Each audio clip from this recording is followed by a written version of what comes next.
They joined many other residents of this village.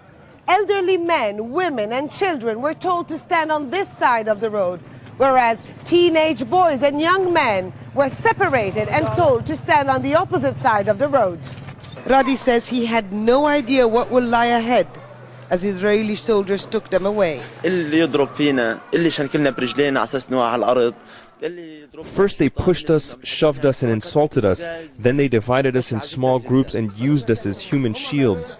The Israelis were afraid of going into the houses, so they would send us ahead to tell people to evacuate.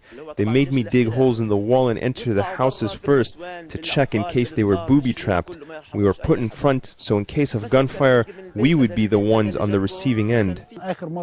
Meanwhile, just one street away, Radi's uncle Majdi was going through the most terrifying 24 hours of his life.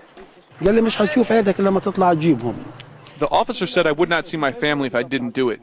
I said I didn't want to, but he said I had to follow his orders. He pushed me with his weapon, held me by my neck and kicked me. He said, "Go." Majdi says he had to go back and forth between Israeli soldiers and 3 Hamas fighters holed up in this house, now flattened. The battle was raging all around. When I arrived at the front door, I was surprised to find 3 gunmen from ahhshow brigade. One of them was wearing a suicide vest, and the others were carrying Kalashnikovs. I had to come here 4 times. The last time I went into the house from here because the entrance was destroyed. Each and every time Israeli soldiers would tell me that they had killed the fighters, and each time I found them more injured but still alive. The last time I came here was at 1:30 in the morning.